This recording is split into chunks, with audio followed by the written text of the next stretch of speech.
ভাই কালকে তো আমাদের একটা ইম্পর্টেন্ট মিটিং ছিল আর তুই পুরো ভুলে গিয়েছিলিস। আমি তো মিটিং এ গিয়ে তোকে দেখতে না পেয়ে হাঁ করে দরজার দিকে তাকিয়ে বসেছিলাম। এরকম করলে কি করে হবে বলতো?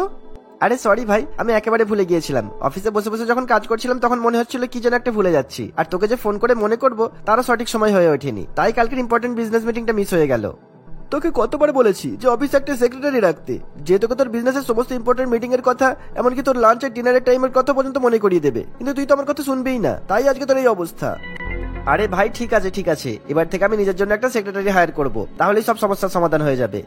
দেখিস তোর সেক্রেটারি যেন দেখতে খুব সুন্দরী আর ফর্সা হয়, কারণ সুন্দরী ফর্সা টুকটুকে সেক্রেটারি হলে তোরও কাজে মন লাগবে, আর আমি ওই সুন্দরীকে দেখার জন্য তোর অফিসে গিয়ে সময় কাটাতে পারবো। তোর এরকম সুন্দরী মেয়ে দেখার স্বভাবের পরিবর্তন হলো না তোর। আকাশ এবং রঞ্জন ছোটবেলা থেকে একই স্কুল এবং একই কলেজে বিজনেস ম্যানেজমেন্ট নিয়ে পড়াশোনা করে। তারা বন্ধুত্ব থেকে একে অপরের ভাই হয়ে ওঠে। দুজনে দুজনকে ভীষণ পরিমাণে ভালোবাসে।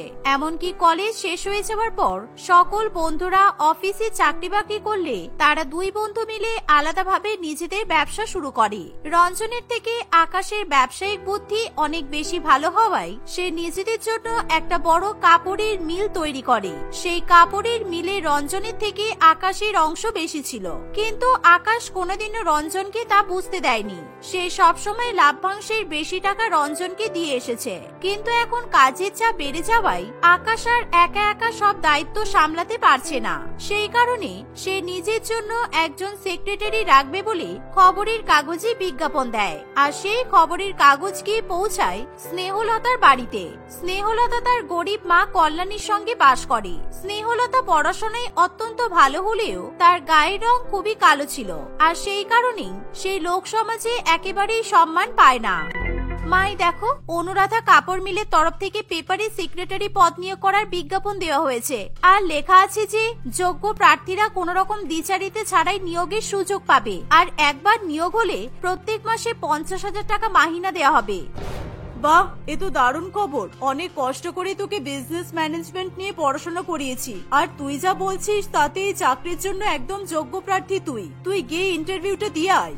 তুমি আমার কথা বুঝতে পারছো না মা। আমি জানি যে সেক্রেটারি হওয়ার জন্য আমি একেবারেই উপযুক্ত, কিন্তু এসব চাকরির ক্ষেত্রে রূপবতী হওয়াটাও গুরুত্বপূর্ণ, আর আমি একেবারেই রূপবতী নয়। আমার মতো কালো বাজে দেখতে মেয়েকে কেউ নিজের সেক্রেটারি হিসেবে রাখতে চাইবেই না।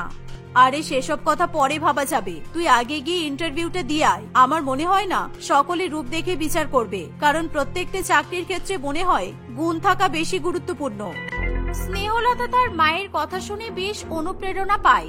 সে নিজে সমস্ত কাগজপত্র গুছিয়ে নিয়ে অনুরাধা কাপড়ের মিলে ইন্টারভিউ দেওয়ার জন্য চলে যায়। তার অ্যাকাউন্ট বিষয়ের উপর বেশ ভালো দক্ষতা থাকায় আর সে যখন আকাশের সঙ্গে দেখা করতে যায় তখন আকাশ তাকে ব্যবসা সম্পর্কে বিভিন্ন রকম প্রশ্ন জিজ্ঞাসা করে এবং তাকে ভালো করে পরীক্ষা করে দেখে। স্নেহলতা আকাশের সমস্ত রকম পরীক্ষায় অনায়াসে উত্তীর্ণ হয়, ফলে আকাশ স্নেহলতার কালো রূপের ঊর্ধ্বে গিয়ে তার গুণ দেখে তাকে নিজের সেক্রেটারি হিসেবে রেখে দেয়।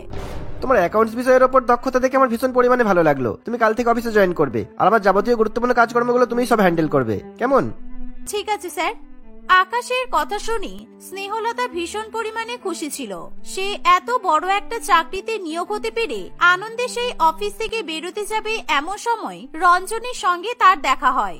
রঞ্জনের মোটেই স্নেহলতার এরকম গায়ের কালো রং পছন্দ হয় না। আকাশ, তুই এরকম একটা কেলটি মেয়েকে কোথা থেকে জুটিয়েছিস? ভাই প্লিজ তুই আমাকে এটা বলিস না যে এই কালো মেয়েটা তো সেক্রেটারি হবে। এরকম বাজে দেখতে মেয়ে যদি সেক্রেটারি হয় তাহলে আমি আর তোর অফিসে আসবো না বলে দিলাম। আরে রঞ্জন ভাই, তুই কিন্তু দিন দিন ভীষণ চিপ কথাবার্তা বলছিস। ওর গায়ের রং কালো না ফর্সা দেখে আমি কি করব?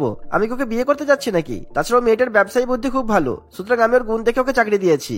ছোটবেলা থেকেই দেখছি তুই কিরকম একটা নিরস প্রকৃতির প্রাণী। আমি গেলাম ভাই, বাড়িতে অনেক কাজ আছে, তুই অফিসের কাজটা ভালো করে দেখে দিস, কেমন? আর এখন তো তোর সেক্রেটারিও আছে, তাই আর কোনো চাপও নেই। এই বলে রঞ্জন সেখান থেকে চলে যায়। স্নেহলতা আনন্দের খবর দিতে তার মায়ের জন্য নলেন গুড়ের রসগোল্লা কিনে বাড়িতে নিয়ে আসে। তোকে একটা খবর দেওয়ার আছে স্নেহলতা, আমি আজকে ভীষণ খুশি। তোকে যে কিভাবে আমি এই খুশির খবরটা দেব বুঝতেই পারছি না। আমিও তোমাকে একটা আনন্দের খবর দিতে চাই, তার আগে তুমি একটা রসগোল্লা খাও, এই নাও। এই বলে স্নেহলতা তার মায়ের মুখে একটা নলেন গুড়ের রসগোল্লা দিয়ে দেয়।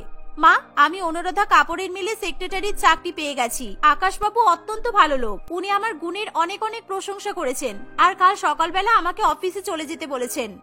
এ তো দারুণ খবর। আজকে ঈশ্বর আমাদের উপর একসাথে আশীর্বাদ বর্ষণ করে দিয়েছেন। তোকেও আমার একটা আনন্দের খবর দেওয়ার আছে। ওই শ্যামল বাবুর ছোট ছেলে চিনিস তো? কে? লালটু?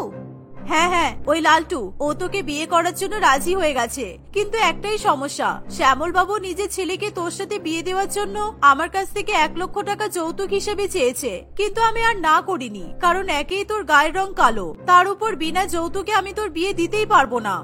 কেন মা, তুমি টাকা দিয়ে আমাকে বিয়ে দেওয়ার জন্য রাজি হলে কেন? আমি এখন কত ভালো চাকরি পেয়ে গেছি, আমার বিয়ে করার তো কোনো দরকারই ছিল না। এখন আমি আর তুমি ঠিক খেয়ে পড়ে বেঁচে থাকতে পারতাম।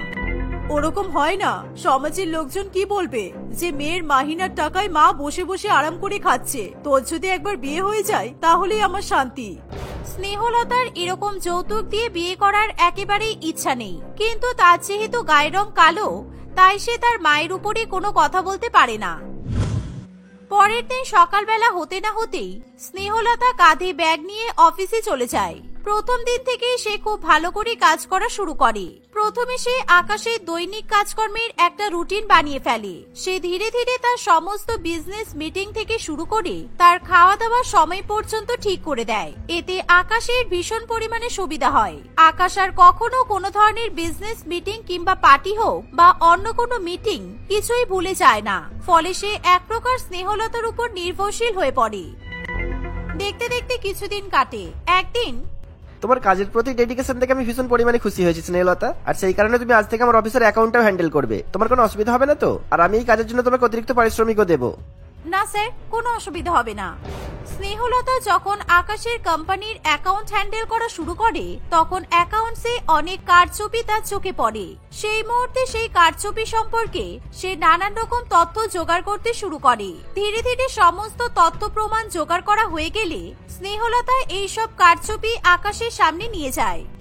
স্যার, আপনি অত্যন্ত সরল আর ভালো মনের মানুষ, সেই কারণে আপনার কোম্পানিতে এত বড় কারচুপি হয়ে গেছে, কিন্তু আপনি তবুও টের পাননি। আপনার অ্যাকাউন্ট থেকে রাতারাতি লক্ষ লক্ষ টাকা লেনদেন হয়। বর্তমানে আপনার বিজনেসে ভীষণ পরিমাণে লোকসান হচ্ছে, আর এই লেনদেন আর কেউ নয়, বরঞ্চ আপনার খুব ভালো বন্ধু রঞ্জন স্যার করে। উনি আপনাকে ঠকিয়ে রাতারাতি বড়লোক হয়ে যাচ্ছে, আর আপনি সেটা বুঝতেও পারছেন না।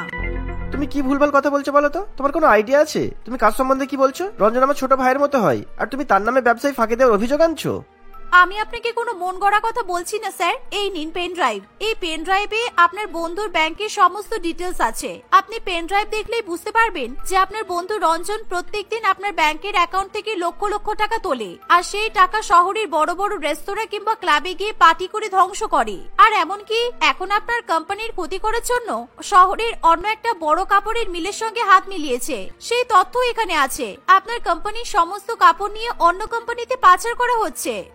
না না, এটা হতে পারে না। আমার প্রিয় বন্ধু আমার সাথে বিশ্বাসঘাতকতা করতেই পারে না। আকাশ পেন ড্রাইভে থাকা সমস্ত কারচুপির তথ্য দেখে নেয়। এমন সময় রঞ্জন মদ্যপ অবস্থায় হাতে বন্দুক নিয়ে অফিসের মধ্যে ঢুকে আসে। তাকে দেখে আকাশ এবং স্নেহলতা ভীষণ পরিমাণে ভয় পেয়ে যায়। আমি জানতাম আকাশ, এই কেলটি প্যাচের মতো মেয়েটা তোর একদিন ঠিকই মাথা খেয়ে নেবে। এই কারণেই আমি আজকে সব শেষ করে দেবো। তোর অ্যাকাউন্ট থেকে টাকা তুলতে গিয়ে দেখি যে পিন নাম্বার কাজ করছে না। তুই আমাকে না বলে আমাদের বিজনেস অ্যাকাউন্টের পিন নাম্বার পর্যন্ত চেঞ্জ করে দিয়েছিস। যাতে রঞ্জন ব্যবসা সংক্রান্ত আর কোনো টাকা তুলে অপচয় করতে না পারে, সেই কারণে স্নেহলতা ব্যাংক অ্যাকাউন্টের পিন নাম্বার চেঞ্জ করে দেয়। ফলে রঞ্জন যখন টাকা তুলে পার্টি করতে যাবে বলে অ্যাকাউন্ট থেকে টাকা তুলতে যায়, তখন সে আর টাকা তুলতে পারে না। তাই সে রেগে গিয়ে বন্দুক নিয়ে অফিসে চলে আসে। আমি ভাবতেই পারছি না যে তুই আমার সাথে এরকম বিশ্বাসঘাতকতা করতে পারবি। আমি তোকে আমার ব্যবসার পার্টনার হিসেবে রাখবো না। এখনই তোর নাম আমি কাটিয়ে দেবো। এই বলতে না বলতেই রঞ্জন ভীষণ পরিমাণে রেগে যায়, আর সে আকাশের দিকে বন্দুক তাক করে। সে বন্দুক থেকে গুলি চালালে স্নেহলতা আকাশকে বাঁচানোর জন্য গুলির সামনে চলে আসে। ফলে স্নেহলতার পায়ে গুলি লেগে যায়। স্নেহলতা যন্ত্রণায় আর্তনাদ করতে করতে মাটিতে লুটিয়ে পড়ে। সেই সময় আকাশ সিকিউরিটিদের ডেকে রঞ্জনকে ধরিয়ে দিতে চায়, কিন্তু রঞ্জন পালিয়ে যাবে তার আগেই সকল সিকিউরিটি তাকে ধরে পুলিশ স্টেশনে নিয়ে যায়। অন্যদিকে আকাশ স্নেহলতাকে নিজের গাড়িতে করে নার্সিং হোমে ভর্তি করে। বেশ কিছু ঘন্টা পর, ডাক্তার বাবু, আমার মেয়ে এখন কেমন আছে? ওর কোনো ক্ষতি হয়নি তো? আপনি দয়া করে ওকে সুস্থ করে তুলুন। আমি আমার একমাত্র মেয়েকে ছাড়া কিছুতেই বাঁচতে পারবো না। দেখুন, ওনার হাজবেন্ড ওনাকে ঠিক সময় হসপিটালে নিয়ে এসেছেন। সেই কারণে আমরা স্নেহলতার অপারেশন করে তাকে প্রাণে বাঁচাতে পেরেছি। কিন্তু ওনার পায়ে গুলি লাগাই পেটের সাথে যুক্ত থাকা পায়ের যে শিরা উপশিরা গুলো হয়, সেগুলো সবকিছুই নষ্ট হয়ে গেছে। ফলে স্নেহলতা আর কোনোদিনও নিজের পায়ে হাঁটতে পারবে না। এই কথা শুনে কল্যাণী দেবী আরো কান্নায় ভেঙে পড়ে। আকাশের খুবই মন খারাপ হয়ে যায়। ডাক্তারবাবু, আকাশবাবু আমার মেয়ের হাজবেন্ড নয়, আমার মেয়ের অফিসের বস।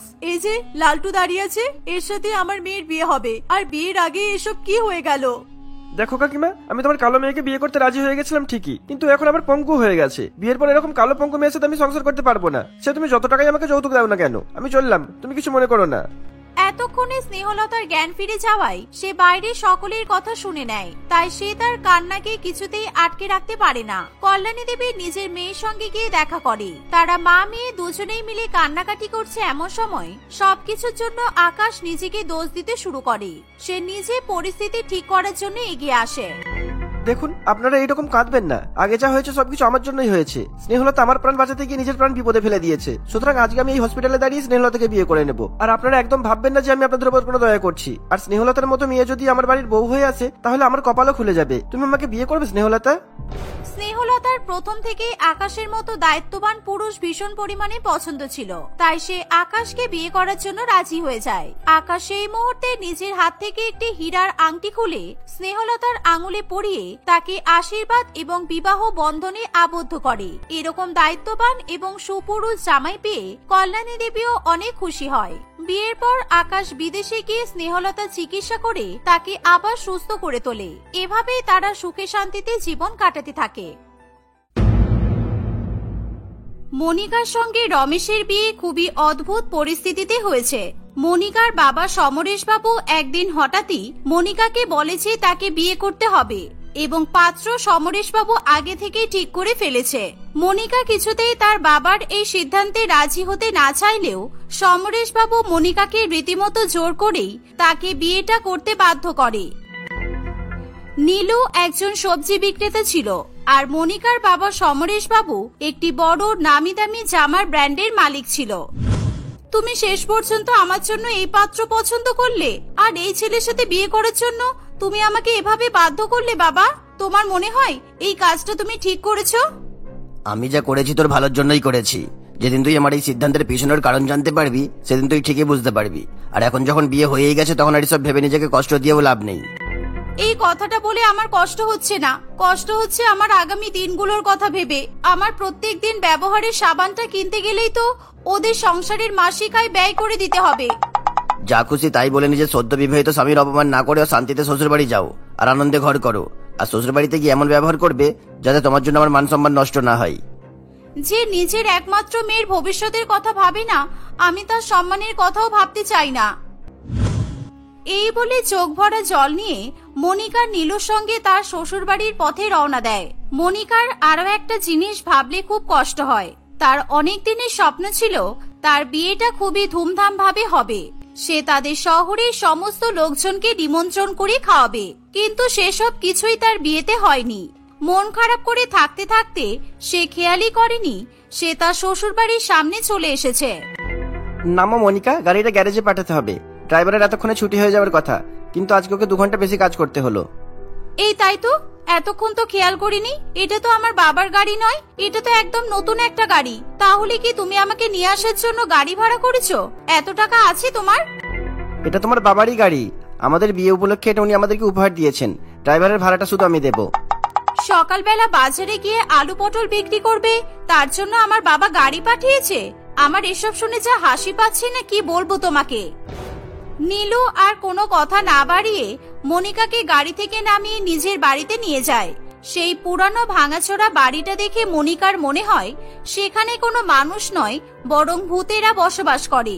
দেওয়াল গায়ে শ্যামলা জমেছিল, এদিক ওদিক থেকে দেওয়াল ভাঙা অবস্থায় পড়ে আছে। মনিকা ভয়ে বাড়ির মধ্যে ঢুকতেই চায় না, কিন্তু এভাবে কতক্ষণ রাস্তায় দাঁড়িয়ে থাকবে এই ভেবে সে বাড়ির ভেতরে প্রবেশ করে।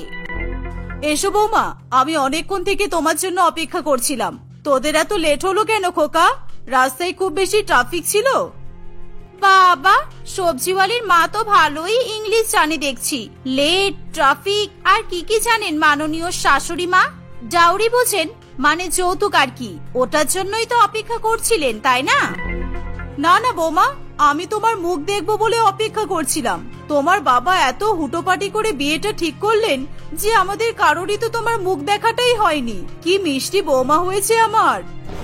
এই বলে কামিনী দেবী মনিকার মুখের দিকে হাত বাড়ালেই মনিকা চিৎকার করে ওঠে। এও, কি সাহস আপনার! আপনি আমার গালে হাত দিতে যাচ্ছিলেন? আপনি জানেন আমি কোন ব্র্যান্ডের প্রোডাক্ট ইউজ করি? এত দামি জিনিসে আপনার হাত দেওয়ার সাহস হয় কিভাবে? মায়ের ভুল হয়ে গেছে মনিকা, তুমি আর রাগারাগি করো না। আমি মাকে সব বুঝিয়ে বলবো। তুমি এখন ঘরে যাও। তোমাদের আরো ঘর আছে? আমি তো ভেবেছিলাম এই বাড়িটা বোধহয় শুরু হতেই শেষ হয়ে যাবে। এভাবে মনিকা তার স্বামী এবং শাশুড়ি মাকে অপমান করতে থাকে। দেখতে দেখতে বেশ 2-1 দিন কাটে। মনিকা সকাল সকাল ঘুম থেকে উঠেই চা খাওয়ার অভ্যাস ছিল। প্রত্যেকদিন নীলুই তাকে চা বানিয়ে দেয়, কিন্তু সেদিন নীলুর বাজারে অন্য শহর থেকে জিনিস এসেছিল বলে তাকে তাড়াতাড়ি বাড়ি থেকে বেরিয়ে পড়তে হয়। মনিকা তার শাশুড়িকে অনেক ডেকেও কোনো সাড়া শব্দ পায় না। সে ঘুম ঘুম চোখ নিয়ে তার শাশুড়ি মায়ের ঘরের সামনে আসে। আমি কোনো এক্সকিউজ চাই না, আমি যেটা বলেছি সেটাই হবে। পরের মাসে ইটালিতে আমার শো আছে, ভুলে যেও না। এসব কথা শুনেই মনিকা কিছু না বলে দরজাটা খুলে দেয়। এ কি বৌমা, তুমি উঠে গেছো? আমি এক্ষুনি চা নিয়ে যাচ্ছিলাম, তার আগেই এই পোড়া মুখোটা ফোন করে মাথাটা খারাপ করে দিল। কার সাথে কথা বলছিলেন আপনি? আর কি ব্যাপারে? এক্সকিউজ, ইটালি এসব শুনলাম মনে হলো। হ্যাঁ, কি বলছো? ইটালি? আমি তো বললাম মিতালি। মিতালি সঙ্গের পাশে আমার বাড়ি। আর ওটা এক্সকিউজ নয়, আমাকে ফোন করে একটা দোকান থেকে জোর করে এক্সস্ট ফ্যান কিনতে বলছে। ওসব আমার লাগবে কেন বলো? তুমি যে কি শুনতে কি শোনো, ইটালি আমার স্বপ্নেও আসে না।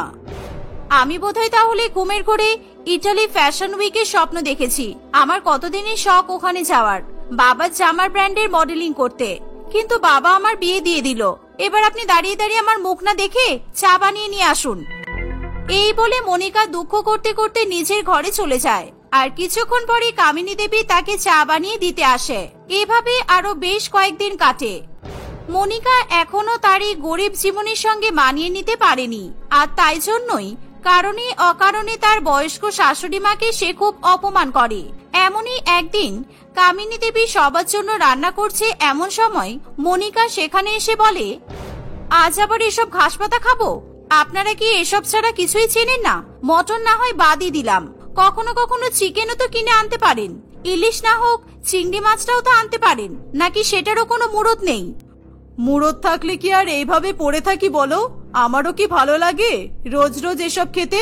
কিন্তু কি করব, ছেলেটার যা রোজগার তাতে ওকে বেশি জোর দিতে আমার কষ্ট হয়। আমাকে বলুন মাছ মাংসের কত দাম, আমি টাকা দিচ্ছি। সবার জন্য বেশি বেশি করে মাছ মাংস কিনে নিয়ে আসুন, ভালো করে আজকে খাবো। না না, তুমি কেন দেবে? তোমার টাকা তোমার কাছে রাখো, যদি কোনোদিনও দরকার পড়ে তখন কাজে আসবে। আমার নামে কয়েকশো কোটি টাকার সম্পত্তি আছে। আমার টাকায় আপনার আগামী পুরুষ বসে বসে খাবে। তাই বলছি বাজে না বকে যান মাংস কিনে নিয়ে আসুন। গাড়িটা নিয়ে যাব বৌমা, ওই যেটা তোমার বাবা দিয়েছে, তাহলে তাড়াতাড়ি হয়ে যেত, এই আর কি। সবজিওয়ালার মা বাজারে যাবে, তার জন্য গাড়ির দরকার? যেই মাংস কেনার টাকাটা দিয়েছি অমনি উঠতে শুরু করলেন। চুপচাপ হেঁটে হেঁটে যান। বেশ কিছুক্ষণ পরে কামিনী দেবী মাংস নিয়ে এসে রান্না বসিয়ে দেয়। এরই মধ্যে নীলুও বাড়িতে ফিরে আসে। বাড়িতে ভালো মন্দ খাবারের গন্ধ পেয়ে নীলুর মুখের খুশি একেবারে দেখার মতো ছিল। মা, তুমি রান্না করেছো নাকি মনিকা? কি দারুণ গন্ধ বেরোচ্ছে, আমরা আর তর সইছে না। দাও দাও, তাড়াতাড়ি খেতে দাও। আমি কেন রান্না করব? আমাকে দেখে তোমার রান্নার লোক বলে মনে হয়? একটু মাংস আনার মুরত নেই, অথচ মাংস রান্না হয়েছে দেখেই আনন্দে লাফাচ্ছে। যত সব। এভাবে বলো না বৌমা, ছেলেটা খাটাখাটনি করে সবেমাত্র বাড়িতে এলো, ওকে একটু আরাম করে বসে খেতে দাও। আপনার ছেলের এই অবস্থার কারণ তো আপনি নিজেই ছোট ছোট ইংলিশ শব্দ ব্যবহার করেন, আমি শুনেছি। এর থেকে বোঝা যায় আপনি পড়াশোনা জানেন। তা ছেলেটাকেও একটু শেখাতে পারেননি? আমাদের তো অত পয়সা ছিল না, আমরা পেরে উঠিনি। না হলে কোন বাবা মা চাই বলো তার ছেলে মেয়ে পড়াশোনা না করুক? এভাবেই নানান রকম আলোচনা করতে করতে তারা খেতে থাকে। যত দিন যায় মনিকার মনের পরিবর্তন ঘটে। এখন সে তার স্বামী এবং শাশুড়ি মায়ের সাথে খুব ভালোভাবে কথা বলে, তাদের সাথে সময় কাটায়। এভাবে 2-1 মাস কাটে। একদিন কামিনী দেবী এবং মনিকা দুজনে বসে গল্প করছে। হঠাৎই সেখানে নীলু চলে আসে। সে এসে তার পকেট থেকে একটা ফোন বের করে টেবিলের উপর রাখে। ফোনটা দেখেই মনিকা দৌড়ে গিয়ে ফোনটা হাতে নেয়। আইফোনের নতুন মডেল, এটার তো 1 লাখের উপরে দাম। এটা তুমি কোথায় পেলে? তুমি চুরিও করতে শুরু করেছো? ছি ছি ছি ছি। আরে বাবা, আমি এটা চুরি করিনি। আমার সবজির গাড়িতে একজন ফেলে গেছে, সেই জন্যই আমি নিয়ে এসে এখানে রাখলাম, যাতে হারিয়ে না যায়। কেউ খুঁজতে এলে তাকে দিয়ে দিতে হবে। যার ফোন হারিয়েছে সে একবার না একবার তো ফোন করবেই। ফোন করলেই আমি বিশ্বাস করব যে তুমি ফোনটা চুরি করনি। আমার গরিবদের উপর এই কারণে বিশ্বাস করতে ভয় লাগে। আমার ছেলে অশিক্ষিত হতে পারে, কিন্তু চোর নয় বৌমা। তুমি এভাবে ওকে বলো না কোনো কথা। এই বলে কামিনী দেবী সেখান থেকে চলে যায়। কিছুক্ষণের মধ্যে একজন মহিলা ওই ফোনটাতে কল করে জানায় যে সে তার ফোনটা পরের দিন নিতে আসবে। সেদিনের মতো সমস্যা মিটে যায়। এইভাবে আরো 2-1 দিন কাটে। একদিন সবাই খেতে বসেছে, এমন সময় নীলুর পকেটে আবার একটা ফোন বেজে ওঠে। নীলু কোনো রকমে ফোনটা বন্ধ করে, কিন্তু তবুও মনিকা বুঝে যায় যে সেই দিনে সেই দামি ফোনটা এখনো নীলুর কাছেই আছে। সে ফোনটা এখনো পর্যন্ত ফেরত দেয়নি। আমি জানতাম তুমি ওটা চুরি করেছো। আর মা, সেদিন আপনি এখান থেকে চলে গিয়ে লুকিয়ে লুকিয়ে এই ফোনটাতে ফোন করেছিলেন, তাই না? যাতে আমি আপনার ছেলেকে চোর না ভাবি। কিন্তু এই ফোনটার নাম্বার আপনি কিভাবে পেলেন? মানে ওই আর কি। ওই আর কি মানে? মা ছেলে মিলে আপনারা এই কাজ করেন? ছি, ড্যাডি এরকম চোর বাড়িতে আমার বিয়ে দিল? এই বলে মনিকা ঘরে গিয়ে তার বাবাকে ফোন করে। কিছুক্ষণের মধ্যেই সমরেশ বাবু তার বন্ধু অতুল বাবুকে নিয়ে সেখানে চলে আসে। তারা আসতেই সমরেশ বাবুকে মনিকা কাঁদতে কাঁদতে সবকিছু বলে। ড্যাডি, তুমি জানো আমি নীলুকে একটু একটু করে ভালোবাসতে শুরু করেছিলাম, আর ও আমার মনটা এভাবে ভেঙে দিল। শুনলি অতুল, আমার মেয়ে কি বললো? আমি জানতাম আমার মেয়ে আসল মানুষ চেনে। ও শুধু টাকাটাকে ভালোবাসে না, একটু জেদি আর অহংকারী হতে পারে ঠিকই, কিন্তু ও লোভী নয়। সমরেশ বাবুর কথা শুনে সবার মুখে হাসি ফোটে, কিন্তু মনিকা কিছুই বুঝতে পারে না। আসলে আমি জানতাম তুই আর নীলাঞ্জন ছোট থেকেই দুজন দুজনকে পছন্দ করিস, তাই তোর বিয়ের জন্য অতুলের কাছে ওর ছেলের হাত চাইতে যাই। তুই এরকম অহংকারী আর বদমেজাজি বলে অতুল বলে যে এরকম মেয়ে সংসার করতে পারবে না, তাই ও তোর পরীক্ষা নেবে বলে গরিব কারোর সাথে তোর বিয়ে দেওয়ার কথা বলে। তাই নীলুর সাথে তোর বিয়ে দিয়ে দিই। বাহ, একজনের সঙ্গে বিয়ের যোগ্যতা তৈরি করার জন্য তোমরা অন্যজনের সঙ্গে আমার বিয়ে দিয়ে দিলে? তা হবে কেন? এই নীলুই তো তোমার নীলাঞ্জন। তোমার পরীক্ষা নিতে শুধু আমরা তোমার সাথে এই ভাঙা বাড়িতে থাকবো বলেছিলাম, কিন্তু তোমার কষ্ট ভাগ করবে বলে নীলাঞ্জনও এখানে থাকবে বলে সিদ্ধান্ত নেয়। যেই গাড়িতে করে তুমি এখানে এসেছো ওটা তো তোমার জন্যই কিনেছিল। আর তুমি বলেছিলে না তুমি খুব দামি ব্র্যান্ডের কসমেটিক মাখো, ওটাতে আমি হাত দিলে ওটা নষ্ট হয়ে যাবে। ওই কসমেটিক ব্র্যান্ডটা আমারই, ওগুলো আমার হাতেরই তৈরি। এক মুহূর্তে এত কিছু পাল্টে যেতেই মনিকার কেমন যেন অবচেতনা অনুভব হয়। কিছুক্ষণ পরে সে একটু ঠিক হলে সবাই তার কাছে ক্ষমা চায়। মনিকাও কামিনী দেবী এবং নীলাঞ্জনের কাছে ক্ষমা চায়। কিছুদিন পর পুরো শহরকে নিমন্ত্রণ করে ধুমধাম করে মনিকা এবং নীলাঞ্জনের বিয়ে হয়। বিয়ের পর মনিকা তার আসল রাজপ্রাসাদের মতো শ্বশুর বাড়িতে চলে যায়। বৌমার মন রাখার জন্য কামিনী দেবী মনিকা আর নীলাঞ্জনাকে ইতালিতে পাঠায় এবং সেখানকার শোতে মনিকাকে মডেলিং করার জন্য উদ্বুদ্ধ করে। এভাবেই মনিকার সব স্বপ্ন এক এক করে পুরো হতে থাকে।